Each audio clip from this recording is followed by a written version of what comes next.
named Al-Khorazmi, a Persian, a Muslim Persian in the Arab Empire, decides to start focusing heavily on Hindu mathematics. Al-Khorazmi invents algebra and Arabic numerals. So the next time you're doing math, remember to thank Al-Khorazmi that you're not using an abacus to do Roman numerals, which are impossible. Really try. Set up Roman numerals, put a minus sign under it, and try and subtract Roman numerals from Roman numerals.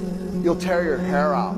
Forget multiplication and division. Al-Khorazmi creates a math system that you can work on. He's so advanced, he invents algorithms 1,200 years ago. In fact, algorithm was the Roman attempt to say his name, Al-Khorazmi.